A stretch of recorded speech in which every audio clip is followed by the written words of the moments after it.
جیسے جیسے وقت گزر رہا تھا، آیان میرے لیے اتنی ہی زیادہ اہمیت رکھنے لگا تھا۔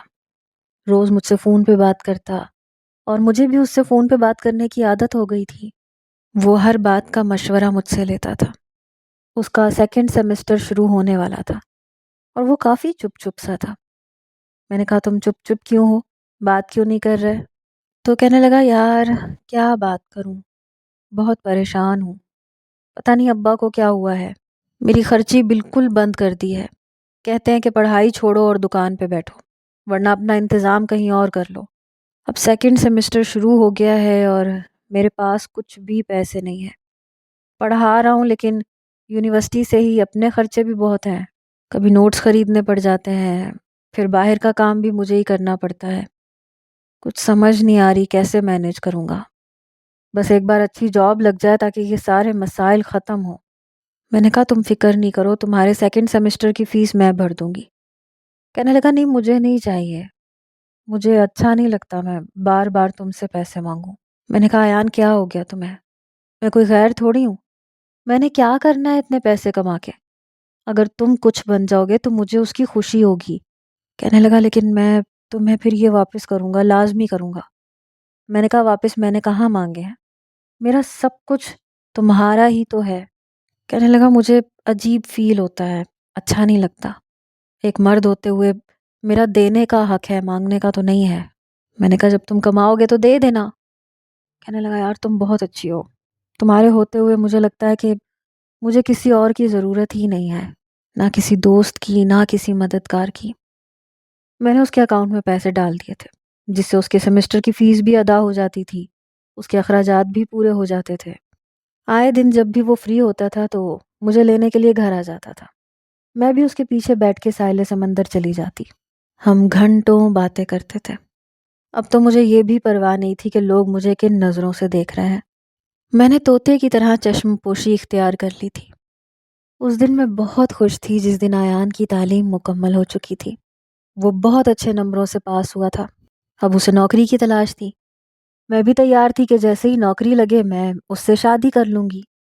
ویسے ہی 3 سال گزر چکے تھے، اب میں اپنے چہرے کو فریش رکھنے کے لیے پارلر جانے لگی تھی، اپنے بالوں کی کٹنگ ایسے کرواتی کہ میری عمر کم لگے، فیشل کرواتی تاکہ زیادہ خوبصورت لگ سکوں، لیکن بڑھتی ہوئی عمر کے آثار میرے چہرے پہ نظر آنے لگے تھے۔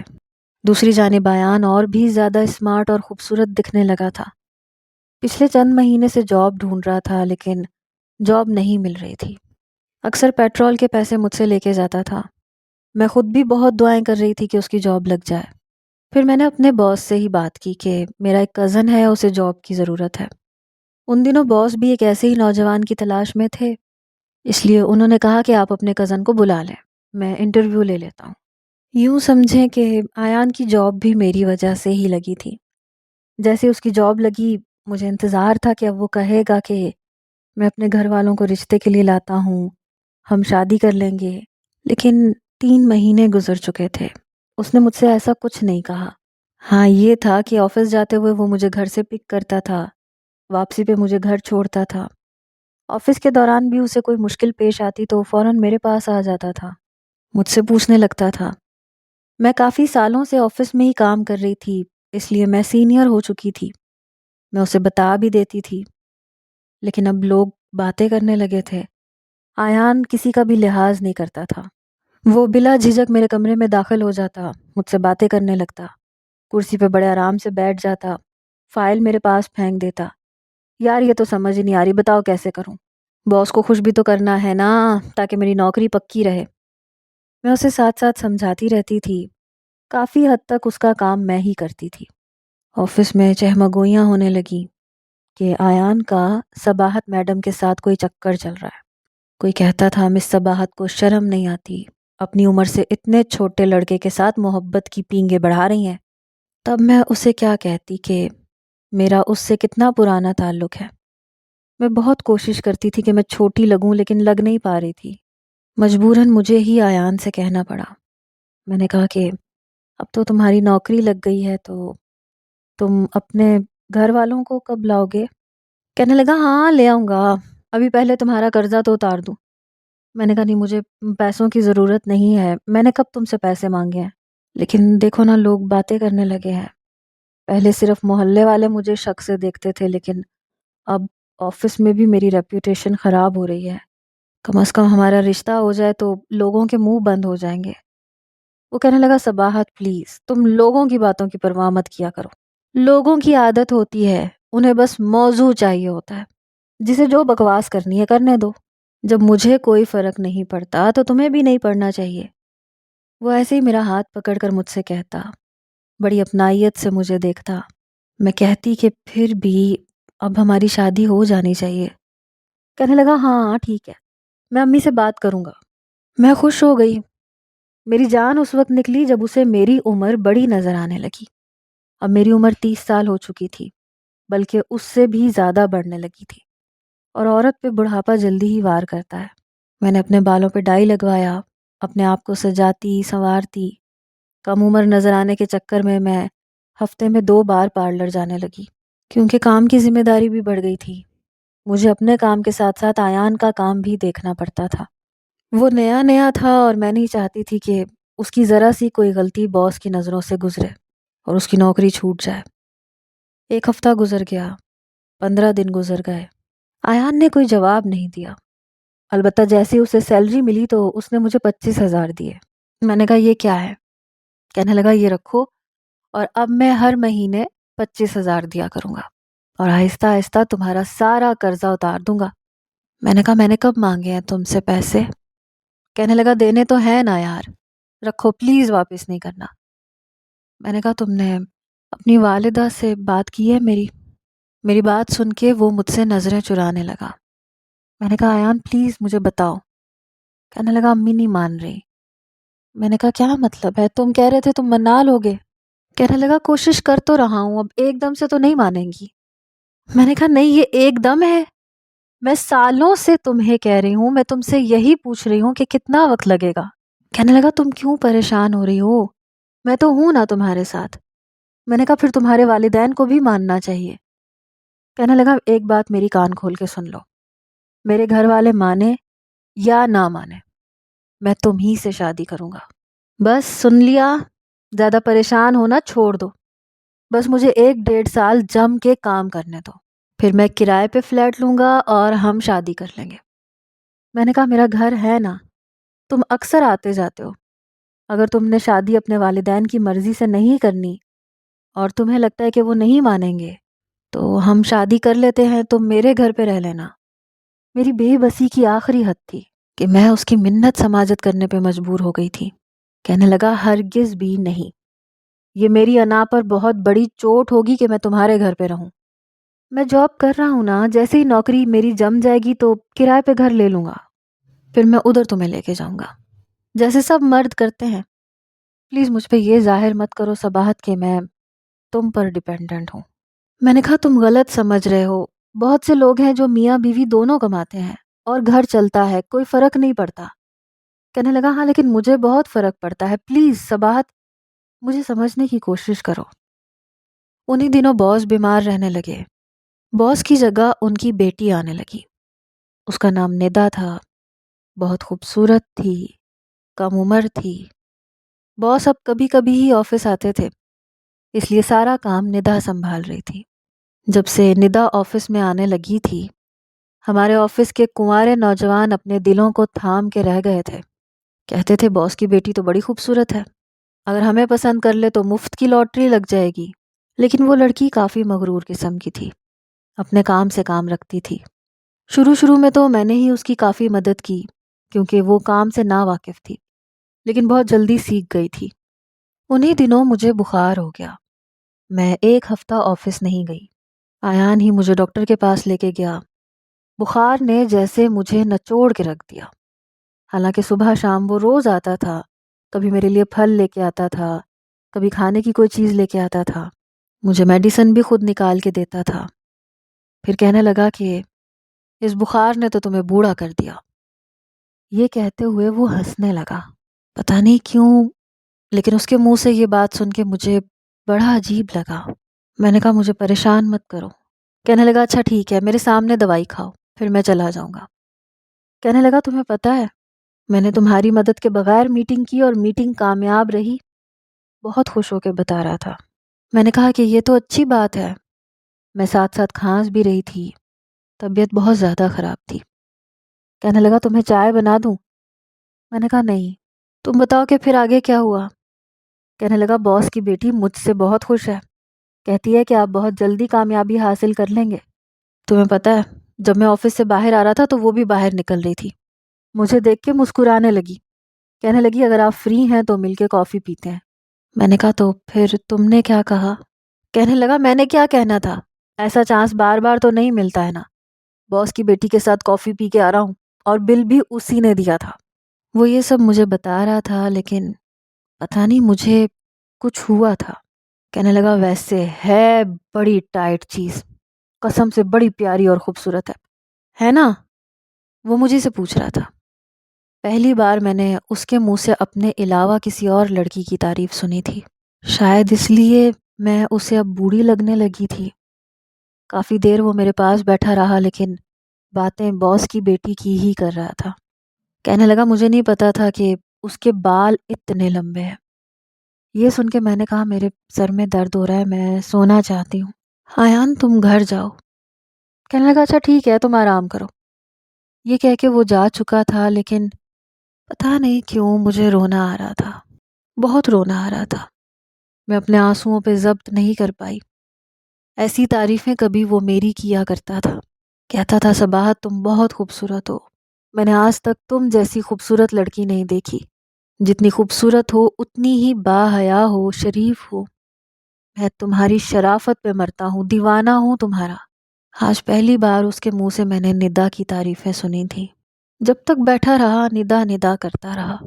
میں اپنے بیڈ سے کھڑی ہوئی، سامنے آئینے کے پاس آئی، اپنے آپ کو غور سے دیکھنے لگی۔ آنکھوں کے نیچے گہرے ہلکے رنگت پیلی ہو چکی تھی، سامنے سر کے بال جڑوں سے سفید سفید نظر آ رہے تھے۔ آہستہ آہستہ مجھے لگنے لگا جیسے میرا چہرہ جھریوں سے بھرنے لگا ہے۔ میں نے اپنے ہاتھ دیکھے جو سفید کی جگہ پیلے لگنے لگے تھے۔ 8 دن سے میں بخار میں مبتلا تھی۔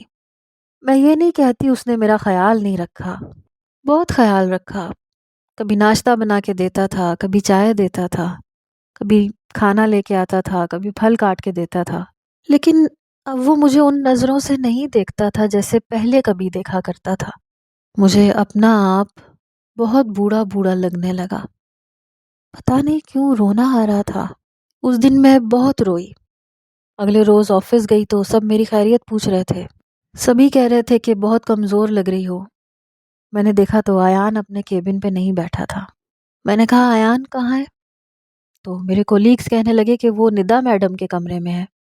یہ سن کر میرا دل کسی نے مٹھی میں دبوچا تھا۔ میں اپنے کمرے میں جا کے بیٹھ گئی۔ میرے شیشے کے دروازے سے سامنے اسی کا کیبن نظر آتا تھا جہاں بیٹھ کے وہ مجھے اشارے بازیاں کرتا رہتا تھا اور اپنا کام بھی کرتا رہتا تھا۔ اور اب 2 گھنٹے ہو چکے تھے وہ اپنے کیبن میں بیٹھا نہیں تھا، نہ کام کر رہا تھا۔ پھر میں نے دیکھا وہ ندا کے ساتھ آفس سے باہر جا رہا تھا۔ پتہ نہیں کیوں مجھے بے چینی سی ہونے لگی۔ میں نے اپنے کمرے سے باہر آ کے پھر پوچھا کہ یہ ایان ندا میڈم کے ساتھ کہاں گیا ہے؟ تو میری کولیگ کندھے اچکا کے کہنے لگی کہ یہ تو روز کی روٹین ہے، مجھے تو لگتا ہے ایان اور ندا کے بیچ میں کچھ چل رہا ہے۔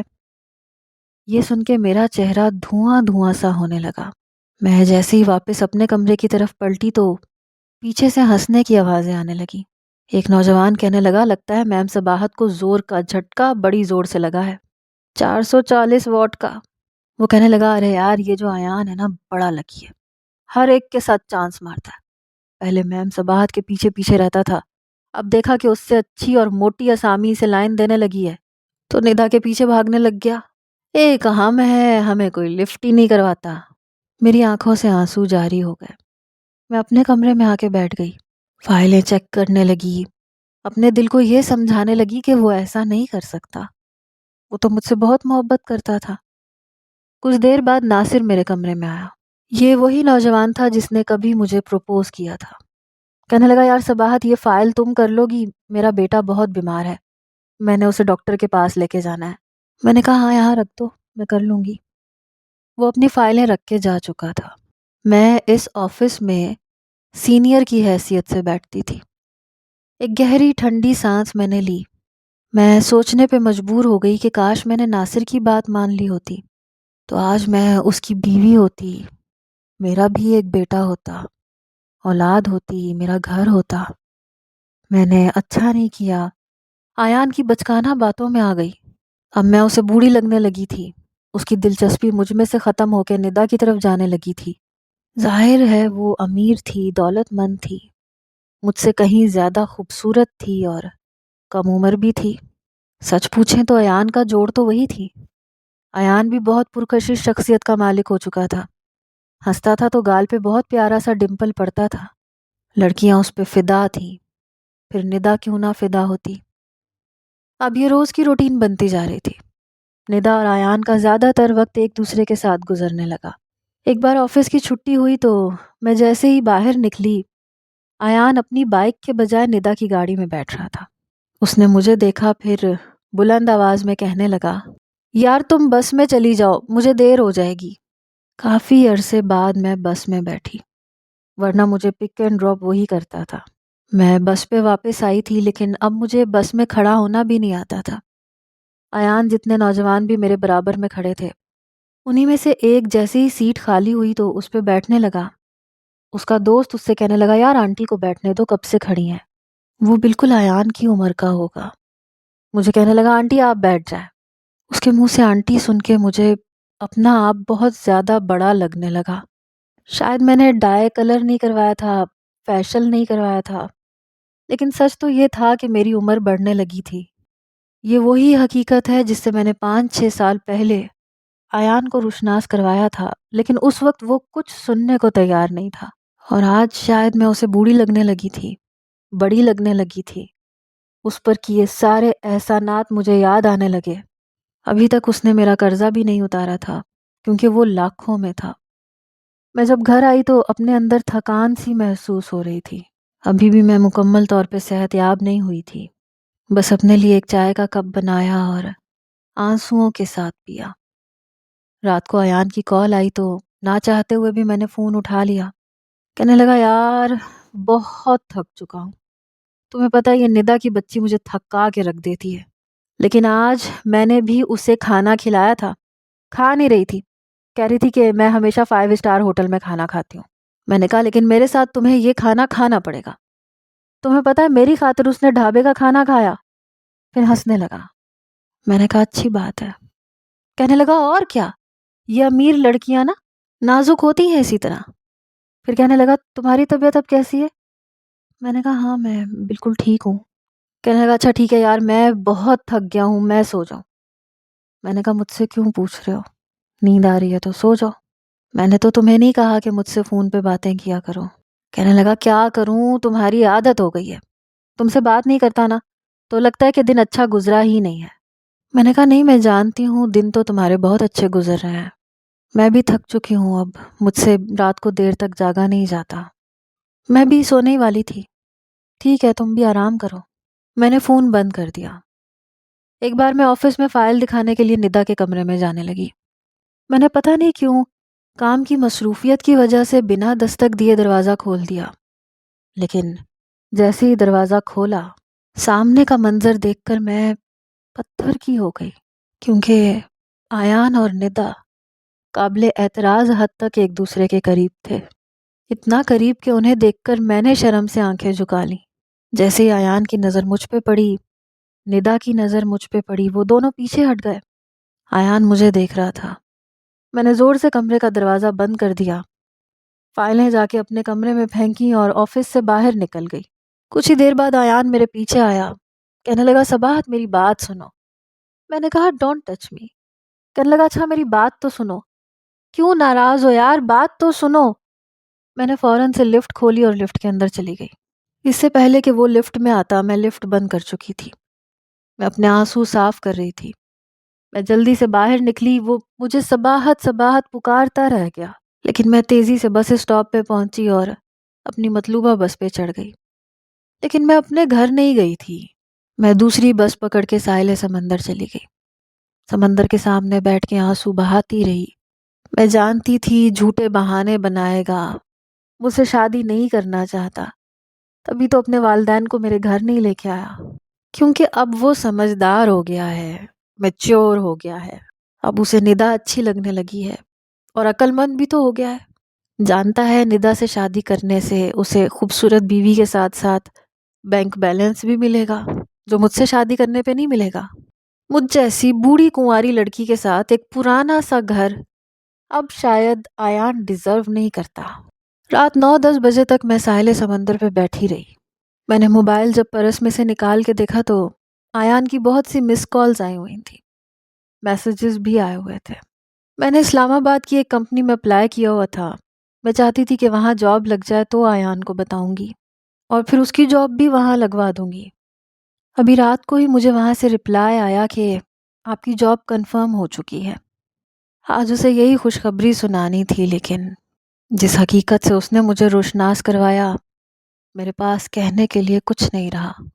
میں نے اپنی ٹکٹ کنفرم کروائی۔ رات کو 10 بجے میں گھر پہنچی۔ میری پڑوس کی خواتین کہنے لگیں کہ وہ آیان بار بار تمہارا پوچھ رہا تھا، تم کہاں تھی؟ میں نے کہا کہیں نہیں تھی۔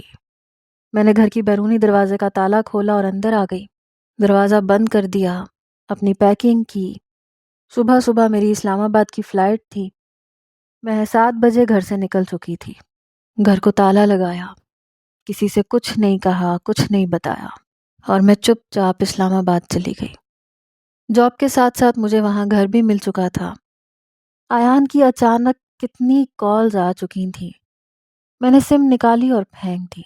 میں اس کے منہ سے یہ نہیں سننا چاہتی تھی کہ صباحت، میں نے تم سے جو کی وہ جذباتی محبت تھی اور میں تمہیں چھوڑنا چاہتا ہوں۔ میں اس کے منہ سے اگر یہ الفاظ سنتی تو شاید مر جاتی، اس لیے میں نے اسے خود ہی چھوڑ دیا۔ اپنے دل میں یہ ملال تو نہیں تھا کہ ایک نوجوان کی ٹھکرائی ہوئی ہوں، حالانکہ سچ تو یہی تھا، اپنی آنکھوں سے دیکھ چکی تھی، لیکن اپنے دل کی تسلی بھی تو چاہیے تھی۔ عورتوں میں بھی انا ہوتی ہے، اور جب ان کی انا ہرٹ ہوتی ہے تو کبھی کبھی وہ سہ نہیں سکتی، مر جاتی ہیں وہ، اور میں وقت سے پہلے مرنا نہیں چاہتی تھی۔ دن تو کام میں گزر جاتا تھا، لیکن جیسے ہی رات کے 10 بجتے تھے میرا دل بے چین ہونے لگتا تھا، کیونکہ روزانہ رات 10 بجے وہ مجھے کال کرتا تھا، کئی سالوں سے کر رہا تھا، مجھ سے باتیں کرتا تھا اور میرے دن بھر کی تھکان اس کی باتوں سے ختم ہو جاتی تھی۔ وقت بڑی تیزی سے گزرنے لگا، دن مہینوں میں، مہینے سالوں میں بدلنے لگے۔ میں نے گنتی رکھنی چھوڑ دی تھی۔ اب میں نے اپنے بالوں کو کلر کرنا بھی چھوڑ دیا تھا، پارلر جانا بھی چھوڑ دیا تھا، کیونکہ اب مجھے ضرورت نہیں رہی تھی، مجھے اپنی عمر کو چھپانے کی ضرورت نہیں رہی تھی۔ 10 سال گزر گئے۔ میں نے یہ روٹین بنا لی تھی، جیسے ہی آفس سے آتی تھی کھانا کھا کے اپنے فلیٹ کے قریبی گارڈن میں جا کے بیٹھ جاتی تھی، چھوٹے چھوٹے بچوں کو دیکھنے لگتی، کبھی نوجوانوں کو، شاید کسی نہ کسی میں آیان کی کوئی نہ کوئی جھلک نظر آ جاتی تو دل کو تسلی بھی ہو جاتی تھی۔ ان 10 سالوں کے بیچ میں میری عمر کے کئی نوجوانوں نے مجھے ڈھکے چھپے الفاظ میں شادی کی آفر کی تھی، لیکن میں نے پتہ نہیں کیوں انکار کر دیا۔ کوئی ایسا تھا جس کی بیوی مر چکی تھی، چھوٹے چھوٹے بچے تھے، کوئی ایسا تھا جس کی بیوی کے مرنے کے بعد ان کی جوان اولاد نے باپ کو بے آسرا چھوڑ دیا تھا اور وہ چاہتا تھا کہ میں اس کا سہارا بن جاؤں، لیکن میں سب کو انکار کرتی رہی۔ ایسے لگتا تھا جیسے وہ ابھی بھی میرے اندر کہیں چھپا بیٹھا ہے، جو کہتا تھا صباحت پلیز انکار کر دیں، میں آپ کے بغیر نہیں رہ سکتا۔ میں جانتی تھی وہ ندا سے شادی کر چکا ہوگا، اس کے بچے بھی ہوں گے، لیکن شاید وہ میرا آیان نہیں تھا۔ میرا آیان ابھی بھی میرے اندر زندہ تھا، وہ ابھی بھی مجھ سے محبت کرتا تھا۔ شاید میں پاگل ہو گئی تھی اپنے اسی آیان کی محبت میں، اور اس کی باتوں کو اپنی زندگی کا اثاثہ سمجھ کر ان میں جینے لگی تھی۔ اب تو اسلام آباد کے اس آفس میں بھی میں سینئر کی حیثیت سے کام کر رہی تھی۔ جب ایک میٹنگ میں مجھے باس کے ساتھ جانا پڑا، لیکن سامنے میٹنگ ممبران میں بیٹھے ہوئے لوگوں میں سے بیٹھے ایک شخص پہ جا کے میری نظریں ٹک گئیں۔ وہ بھی مجھے ہی دیکھ رہا تھا، میری نظریں اس شخص پہ تھیں اور وہ ٹک ٹکی باندھے مجھے بڑی حیرت سے دیکھ رہا تھا۔ میں حیران تھی کیونکہ اس کی کنپٹیوں کے بال سفید تھے، سر کے بال بھی کافی سفید تھے، بنا پلکیں جھپکائے مجھے دیکھے جا رہا تھا۔ میں نے فوراً سے نظریں چرائیں، اپنے باس کے ساتھ جا کے بیٹھ گئی۔ میٹنگ کے دوران بھی اس کی نظریں مجھے اپنے چہرے پہ چبھتی ہوئی محسوس ہو رہی تھیں۔ جیسے میٹنگ ختم ہوئی میں فوراً سے باہر آئی، باس کے بغیر نیچے اپنی گاڑی میں بیٹھ کے اپنے فلیٹ میں آ گئی۔ پتہ نہیں وہ کیوں آیا تھا میرے سامنے۔ میں جانتی تھی وہ میرے پیچھے نہیں آئے گا کیونکہ اب اس کے پیروں میں اس کی بیوی اور بچوں کی زنجیریں پڑ چکی تھیں، لیکن پھر بھی پتہ نہیں کیوں میں اس سے بھاگ کے آ گئی۔ میں اس کا سامنا نہیں کرنا چاہتی تھی۔ شام ہوتے ہی میرا دل بے چین ہونے لگا۔ میں قریبی پارک میں جا کے بیٹھ گئی، بچوں کو دیکھ رہی تھی۔ دماغ ادھر ہی لگا ہوا تھا کہ کیا تھا وہ میرے سامنے نہ آتا، باقی کی عمر بھی یوں ہی گزر جاتی۔ پتہ نہیں سوچیں ماضی کی طرف جانے لگی، سب کچھ یاد آنے لگا۔ جب مجھے لگا جیسے میرے ہاتھ پر کسی نے ہاتھ رکھا ہے، میں جھٹکے سے پیچھے ہٹی، اپنا ہاتھ پیچھے کرنے لگی، تبھی کسی نے مضبوطی سے میرا ہاتھ پکڑ لیا۔ جب میں نے ڈرتے ہوئے اپنے برابر میں بیٹھے شخص کو دیکھا تو وہ وہی تھا۔ میں نے کہا، ایان میرا ہاتھ چھوڑو۔ کہنے لگا، کیوں؟ تاکہ تم پھر سے بھاگ جاؤ اور میں تمہیں پاگلوں کی طرح ڈھونڈتا پھروں۔ وہ بڑے غصے میں تھا، آنکھوں میں آنسو جھلملا رہے تھے۔ کہنے لگا، صباحت تمہیں مسئلہ کیا ہے؟ تم پلٹ کر نہیں دیکھتی اور مجھے تمہاری یہ عادت بہت زہر لگتی ہے۔ میں نے کہا، پلٹ کے دیکھنے کے لیے کچھ رہ ہی نہیں گیا۔ ایان میں تمہارے پاؤں کی زنجیر بن کے نہیں رہنا چاہتی تھی۔ میں جانتی تھی تم ندا سے محبت کرتے ہو، اس کے ساتھ تمہاری زندگی مجھ سے زیادہ اچھی گزر سکتی ہے۔ تمہاری یہ دوسری عادت ہے جو مجھے زہر لگتی ہے۔ تم خود ہی سے سوچ لیتی ہو۔ کتنے فون کیے تمہیں اندازہ ہے؟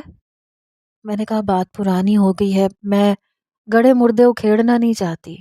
وہ کہنے لگا، میں پچھلے 10 سال کے ایک ایک لمحے کا حساب لینے کے لیے آیا ہوں اور سود سمیت تم سے وصول کر کے جاؤں گا۔ میں نے کہا، میں تم سے پہلے ہی کہہ چکی ہوں، میں تم سے بہت بڑی ہوں۔ میں اسے کہنا چاہتی تھی کہ میں جانتی تھی کہ تم پچھتاؤ گے، لیکن اس نے میرے منہ پہ ہاتھ رکھ دیا، پھر میرے قریب آ کے بیٹھ گیا۔ اپنے موبائل سے اس نے فرنٹ کیمرہ کھولا۔ کہنے لگا، پتہ ہے کیا لگتا ہے؟ کہنے لگا، یہ دیکھو، تمہاری محبت نے مجھے عمر سے پہلے بوڑھا کر دیا۔ اور بھی امتحان چاہیے تمہیں تو بتا دو۔ میں نے اسے حیرت سے دیکھا۔ کہنے لگا، میں نے کبھی تمہارے علاوہ کسی سے محبت نہیں کی۔ تمہاری جگہ ابھی بھی خالی ہے۔ میں نے ندا سے شادی نہیں کی، محبت وہ مجھ سے کرتی تھی، میں اس سے نہیں کرتا تھا۔ اس دن جو کچھ تم نے کمرے میں آدھا ادھورا دیکھا وہ ندا کی زبردستی تھی۔ وہ میرے قریب آئی تھی، میں اس سے اپنا دامن بچانے کی کوشش کر رہا تھا، اس لیے میں نے اس کے دونوں ہاتھ پکڑ رکھے تھے، اسے خود سے پیچھے کرنے کی کوشش کر رہا تھا۔ میں اسے یہی بتا رہا تھا کہ میں صرف صباحت سے محبت کرتا ہوں، لیکن تم آ گئی، دیوانوں کی طرح تمہارے پیچھے بھاگا تھا، لیکن تم نے میری بات نہیں سنی، بھاگ گئیں تم۔ تمہارے گھر بیٹھا رہا، تمہارا انتظار کرتا رہا، تم نے فون تک نہیں اٹھایا، اور پھر پتہ نہیں کہاں چلی گئیں، کہاں دفع ہو گئیں۔ دوسرے دن آیا تو گھر پہ تالا لگا ہوا تھا، مسلسل تمہیں کال کرتا رہا، تمہارے گھر کے چکر کاٹتا رہا، تم پتہ نہیں کہاں چلی گئی تھی۔ پھر مجھ سے کہنے لگا، کیوں گئی تھی؟ تمہیں میری بات پہ اعتبار نہیں تھا؟ میں تمہارے لیے الو کا پٹھا تھا؟ میں کہتا تھا کہ پلیز مجھ پہ اعتبار کرو، لوگوں کا کام ہے باتیں کرنا، محلے والے کیا کہیں گے، آفس والے کیا کہیں گے، یہ کیا کہیں گے، میرے گھر والے کیا کہیں گے۔ لوگ کبھی کسی کو جینے نہیں دیتے۔ میں ابھی بھی وہی ہوں جہاں پہلے تھا۔ خدا کے لیے میری محبت کی مجھے اتنی بڑی سزا مت دو، جو آگے کی زندگی بچ گئی ہے نا اسے اپنے سنگ گزار لینے دو۔ میں حیران تھی کہ کیا وہ سچ میں مجھ سے محبت کرتا تھا؟ ابھی تک میرے انتظار میں تھا۔ میں نے اس کا ہاتھ تھام لیا، میں رونے لگی، آنسو اس کے بھی بہہ رہے تھے، لیکن بار بار صاف کر رہا تھا۔ کہنے لگا، کل تمہارے گھر مولانا صاحب کو لے کے آؤں گا، زیادہ نخرے مت دکھانا۔ وہ ابھی بھی ویسا ہی تھا، لیکن مجھے اس بات کا افسوس ضرور ہوا تھا کہ مجھے ایک بار اس کی بات سننی چاہیے تھی۔ آپ کا کیا خیال ہے؟ کبھی کبھی ہم لوگوں کی باتوں کی وجہ سے دوسروں کی محبت پہ شک کرنے لگتے ہیں، حالانکہ ابھی بھی ایسے لوگ ہیں جو سچی محبت کرتے ہیں۔ آپ بتائیے، کیا ایان جیسے لوگ ابھی بھی دنیا میں ہوتے ہیں یا صرف یہ میرا ہی نصیب تھا؟ کمنٹ میں اپنی رائے ضرور دیا کریں، ہمیں آپ کے کمنٹس کا شدت سے انتظار ہوتا ہے۔ تاکہ ہمیں یہ پتہ چل سکے کہ ہماری محنت آپ کو کیسی لگ رہی ہے۔ بہت شکریہ، اللہ حافظ۔